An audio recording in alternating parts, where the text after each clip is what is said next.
بسم الله الرحمن الرحیم. بینندگان محترم، امید که خوب و خوشحال باشین. در باب طهارت قرار داریم از کتاب مختصر القدوری در مذهب حنفی و حالا در موضوع جلدها قرار داریم، جلدهای حیوانات. میگه و کل اهاب دبغ فقد طهر و جازت الصلاة فیه.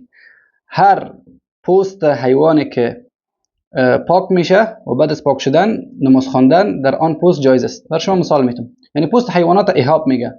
بینندگان محترم، ما شما پوستای حیوانات چرم جور میکنیم و همچنان پوستای حیوانات در آب گرم اندازیم، نمک میندازیم، زیر آفتاب میمونیم، پاک میشه و از اون میتونیم استفادهش کنیم. به خاطر چی؟ به خاطر جای نماز، به خاطر جاکت جورش میکنیم، بود جورش میکنیم، هر چیز جور میکنیم جایز است برای شما. کل حیوانات الا بعض حیوانات استثناء است. ما الوضوء منه، و همچنان وضو کردن جایز است. بینندگان محترم، از یک جلد چطور ما شما جلد استفاده میکنیم به وضو؟ یعنی میشه که یک دونه دولچه جور میکنی یا مثلا یک آفتابه جور میکنی از پوست، از جلد حیوانات، باز میشه که او را آن دولچه و آفتاب پرتی و استفاده کنی. وضو کردن در این حالت جایز است. لیکن حیوانات که جایز نیست جلدشان، میگه الا جلد الخنزیر. جلد خنزیر بینندگان محترم استفاده کردنش جایز نیست، ولو که بوش پاکش کنی پاک نمیشه، هر چی کنی. جلد خنزیر ما استفاده نمیکنیم به خاطر لباس یا به خاطر جای نماز، به خاطر وضو چیزا. والآدمی، و همچنان پوست آدم بینندگان محترم جایز نیست استفاده کردنش. اینجا نمیگه که پوست انسان نجس است پاک نمیشه، لیکن اینجا به خاطر کرامت و اکرام انسان، به خاطر تقدیر انسان، کافر باشه مسلمان نباید انسان جلد انسان را استفاده کنه، جاکت جور کنه یا لباس جور کنه، یک چیز دیگه. خب میریم کدام حیواناتی که مثلا برای ما شما بعض اعضای حیوانات مرده حلال استفاده کردنش. در اصل حیوان که وفات کرد گوشتش حرام استفاده نباید کنیم، گوشت حیوان مرده را، خود سر به خود مرده. اما بعض اعضای مرده حیوان که بر ما جایز است. میگه و شعر المیتة و عظمها و حافرها و عصبها و قرنها طاهر. موی حیوان که مرده، استخوانش و همچنان ناخونش و همچنان دندانش و همچنان شاخش، اینها پاک است. میتونیم ما شما اینها رو چه کنیم؟ استفاده کنیم در زندگی عادی خود. ضرورت داریم مثلا با یک حیوانی که موی مثلا مرده است مویش میگیریم، ضرورت داریم به این موی میگیریم، مشکل نیست، یا استخوانش کارو میگیریم، گپ نیست، لیکن گوشت متوجه باشین استفاده نکنین. خب اینجا میریم مال درباره آبها گپ میزنیم. آبهایی که در چاها وجود دارد یا آبی که نجس میشه. نزح الماء طهارة، یعنی اخراج کردن آب کس طهارت، پاکی را به بار میآورد. اینجا میگه و اذا وقعت في البئر نجاسة نزحت. اگر در یک چاه نجاست افتاد، آن نجاست اول کشیده میشه و یک متوجه باشین. و کار نزح ما فيها من الماء طهارة لها. و همچنان از این چاه ما مقدار آب را میکشیم و این مقدار آب را که ما از چاه میکشیم پاکی حساب میشود به خاطر همون نجاستی که واقع شده است در این چاه. خب حالا به مقدارات این آبها میگردیم بحث میکنیم که چند مقدار آب باید کشیده شود، چقدر کشیده شود آب از این چاه. میگه که فإن ماتت فيها فأرة، اگر یک موش وفات کرد در داخل چی؟ در داخل یک چاه، او عصفوره او سعوه او سودانیه او سام ابرص، یا همچنان چلپاسک و یا همچنان کدام گنجشک یا حیوانات دیگری که مشابه است به یک گنجشک و یا یعنی حجمش برابر گنجشک و یا موش است. چون این حیوان اگر در چاه وفات کرد ما شما چی میکنیم؟ نزح منها ما بین 20 دلوا الى 30 دلوا بحسب كبر الحيوان وصغره. ما شما بین 20 الی 30 دلو چارا پر میکنیم آب و میکشیم از این چاه. پس این 20 یا 30 دولچه آب را کشیدیم و شما از چاه، معنیش است که یعنی امی آب دیگه پاک شد. خب موت الحمامتی، اگر یک کفتر بمره در داخل آب چی میکنیم؟ باز میگه و این ماتت فيها حمامه او دجاجه او سنور نزح منها ما بين 40 دلوا الى 60. اگر یک دونه کفتر وفات کرد، مرد، داخل چاه افتاد مرد، یا یک دونه مرغ وفات کرد، یا حیوانی که برابر است به حجمش برابر است به کفتر و مرغ، اگر چون این حیوانات در داخل چاه وفات کرد، باز ما شما چی میکنیم؟ حدود 40 الی 60 دانه دولچه آب میکشیم از امی چاه، کافی است و آب پاک میشه. خب موت الكلب فيها، مردن و وفات کردن سگ در داخل چاه، باز در این حالت ما شما چی کنیم؟ میگه و این مات فيها كلب او شاة او آدمی نزح جميع ما فيها من الماء. اگر وفات کرد یک سگ در داخل چاه، یعنی داخل چاه افتاد و مرد، یا گوسفند یا انسان، مثلا میشه که انسان افتاد داخل چاه، تمام آبی که در این چاه وجود دارد را ما شما چی میکنیم؟ میکشیم از داخل این چاه، آب چاه را کلش میکشیم. لیکن بعد تفصیل میتونم درباره این درس کم بدتر چون شرحش میاد نمیشه کل ما آب رو چه رقم بکشیم؟ اول برای شما تفصیل میتونم. خب انتفاخ الواقع فيها، اگر یک حیوان مثلا میفته، یک حیوان است که میفته خب میموره مستقیم میکشیمش گپ نیست، لیکن یک حیوان میفته چند روز میشه که افتاده است و این حیوان در اوجه میپونده، بوی میگیره، ازش چیزای نجس خارج میشه، اگر چنین حیوان اگر افتاد داخل چاه باز چی کنیم؟ میگه و ان انتفخ الحيوان فيها او تفسخ نزح جميع ما فيها من الماء. یک حیوان اگر افتاد داخل چاه خرد باشه کلان باشه، بعدش این حیوان پوندگی پیدا کرد و بوی پیدا کرد، کل آب را از داخل از داخل چاه میکشیم. صغر الحيوان او کبر، این حیوان اگر خرد باشه یا کلان، بینندگان محترم ما شما فرق باید قائل شیم. یک حیوان میفته مستقیم میفهمیم که حیوان افتاده و میکشیمش.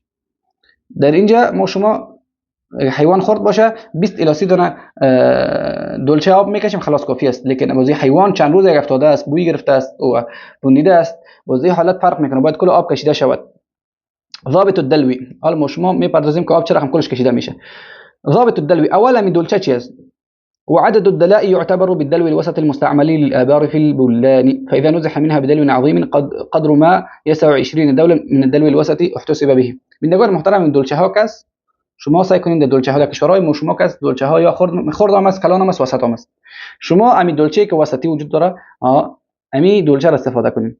این میگه کافی است بینندگان محترم، و همی محسوب میشه با می حساب کنین 20 تا میکشی، 30 تا میکشی، 40 تا میکشی، به می کافی است. این شد ضابط دلو، این شرط از شرایط دلچه است. دلچه نباید بسیار کلان باشه، نباید خرد باشه. کشور سکو دلچه وسطی کدام است امور به استفاده کن. خب طهارة البئر المعین، ما شما چرا هم یک چای که آبش میکشی بازم آب برآمده روان است، چرا هم شما پاک کنیم بیچاره؟ بینندگان محترم سیستم طوری است در چاها چرا که هر چقدر آب کشیده بری آب برآمده میره، پس چرا همیشه کل آب را ما بکشیم؟ اینجا مؤلف گفته میگه و ان كانت البئر معینا لا تنزح، یعنی اگر در چای که آبش برآمده میره توقف نمیکنه، کل آب را خو نمیکشی تا کل چا را خوش کنی، نخیر چون نیست، میگه کل آب را کشته نمیشه. و وجب نزح ما فيها من الماء، اخرجوا مقدار ما كان فيه من الماء او مقدار ما كان فيه من الماء. شما به اندازه آب را خارج کنین که همان اندازه آب در اول قرار داشت داخل چاه و داخلش نجاست واقع شد، همین کافی است، همین آبی که کشیدیش خلاص کافی است دیگه. وقد روي عن محمد بن الحسن رحمه الله أنه قال ينزح منها 200 دلو إلى 300 دلو، لكن نقل امام حسن رحمه الله تعالى شاگرد ابو حنیفه وجود داره میگه که حتی همین آبی که درش یک نجاست واقع شده است و این آبش برآمده میره و تا چقدر میکشی بازم برآمده میره، واسه میگه که 200 الی 300 دلچه آب بکش کافی است. چایی که در آن چاه چی واقع میشه؟ یک حیوان واقع میشه و میپونده و بوی میگیره. 200 الی 300 دلچه آب بکش و سپار تو کافی است. خب جهالت التنجس و اثرها، شما مثلا خبر ندارین که این نجاست که فعلا افتاده است در داخل چاه چقدر وقت از این نجاست میشه، مثلا یک گوسفند افتاده است یا یک سگ افتاده است یا یک موش افتاده است داخل آب، نمیفهمیم که از این نجاست چقدر وقت تیر شده. باید در این حالت ما شما چی کنیم؟ وإذا وجد في البئر فأرة أو غيرها ولا يدرون متى وقعت ولم تنتفخ ولم تتفسح أعادوا صلاة يوم وليلة إذا كانوا توضأوا منها وغسلوا كل شيء أصابه ماؤها. اینجا بینندگان محترم میگه اگر در یک چاه یک نجاست میفته مثل یک سگ یا مثل موش، این موش چی شده؟ بینندگان محترم نپوندیده، پوندگی پیدا نکرده و بوی پیدا نکرده است. میگه در این حالت ما شما و همچنان نمیفهمیم که چه وقت افتاده است این موش، ما شما چی میکنیم؟ میگه نماز یک شبانه روز خدا برمیگردونیم اگر وضو کرده باشیم از این چاه، و همچنان میشویم تمام چیزهایی را که مثل لباس باشه یا مثلا ظرفا باشه در خلال همین یک شبانه روز اگر شسته باشیم و شما از داخل چاه، پس دوباره میشویم این لباس ها و این ظرف ها را، چون این نجس شده است به خاطر وقوع همین نجاست در داخل چاه. وإن كانت قد انتفخت أو تفسحت أعادوا صلاة 3 أيام ولياليها. اگر این حیوانی که افتاده است و همچنان این حیوان چی شده؟ بوی گرفته و پوندیده است، باز در این حالت میگه نماز 3 شبانه روز خود را شما بر بگردانید. این قول نزد ابو حنیفه رحمه الله، سخن ابو حنیفه رحمه الله. ولكن ابو يوسف ومحمد رحمه الله انهم میگن که ليس عليهما اعاده شيء حتى يتحققوا متى وقعت. یعنی این دو عالم بزرگوار شاگرد ابو حنیفه میگه که یعنی لازم نیست که انسان 3 شبانه روز نماز خدا بر بگردانه. چرا؟ میگه اول باید انسان یقین پیدا کنه، تحقیق کنه، بفهمه که باید انسان یقین پیدا کنه که چه وقت افتاده است، یعنی باید مدت این حیوان معلوم شود، مدتش حیوان معلوم شود که 1 روز میشه، 2 روز میشه، 3 روز میشه. خب میریم به احکام السؤر. احکام السؤر، سؤر بینندگان محترم پس خورده آب میگه، پس خورده آب شخص باشه، حیوان باشه، غیر حیوان باشه. میگه که وسؤر الادمی و ما یؤکل لحمه طاهر، پس خورده آب انسان کس پاک است. یک نفر مثلا یک آب میخوره، تو میتونی که باز آب خورده است وضو کنی، امرش گپ نیست. و ما یؤکل لحمه طاهر، و همچنان یک حیوانی که گوشتش خورده میشه و حیوان بیا که آب تو را بخوره، میتون به او غسل کنی، وضو کنی، گپ نیست، پس خوردهش یعنی پاک است. و سؤر الكلب والخنزير وسباع البهائم نجس، لیکن پس خورده آب سگ، خنزیر یعنی خوک و حیوانات وحشی نجس است. وسؤر الهرة ودجاجة المخلات وسباع الطير وما يسكن في البيوت مثل الحية والفأرة مكروه. لیکن پس خورده آب پشک، مرغ که هر چیز میخوره و همچنان پرندهان وحشی، پرنده های گوشتخور و همچنان حیواناتی که در خانه زندگی میکنه مانند مار و موش، اینها پس خورده آب اینها کس مکروه است در وضو کردن، در غسل کردن. مثلا یک موش آمد یک آب خورد، آیا ما وضو کنیم؟ مکروه است، خوب نیست، آدم برای بهتر دیگه پیدا کنه بهتر است.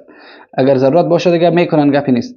میگه وسؤر الحمار والبغل مشکوک فیهما، اما پس خورده آب خر، بغل، در آنها شک وجود داره که آیا جایز است یا نه، که وضو کنیم یا نکنیم، یا غسل کنیم یعنی با پس خورده آب حمار یعنی خر.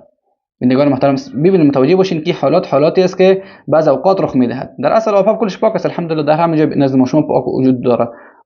آبهای ما شما را اصلا نمیگه که بیا یک مار بخوره یا مثلا یک موش بیا بخوره، یعنی امکان نداره. اگر فرضاً اگه چنین حالت رخ داد، تو در یک صحرا باشی که دیگه نزد تو هیچ کدام آب وجود نداشته باشه، میگه باز پس خورده آب خر کس جایز است وضو کردن همراهش. فاذا لم یجد غیرهما توضأ بهما، اگر شما دیگه آب پیدا نکردین غیر زمین آبی که بغل خوردیش یا حمار خوردیش، خر خوردیش، میشه که تو همراهش وضو کنی، لیکن بعد از وضو یک تیمم بکو، تیمم بأیهما بدا اجاز. دلت اول تیمم میکنی، دلت اول وضو میکنی. یعنی به خاطر چی؟ به خاطر که همینجا شک شبهه از بین بره، شک شبهه از بین بره، تو یک تیمم بکو، خوب از بهتر است. پس بینندگان محترم این بود باب طهارت که الحمدلله خلاص شد و ان شاء الله تعالی درسای خدا ادامه میدهیم در فقه حنفی در باب تیمم ان شاء الله تعالی در درس بعدی. جزاکم الله خیر. السلام علیکم و رحمت الله و برکاته.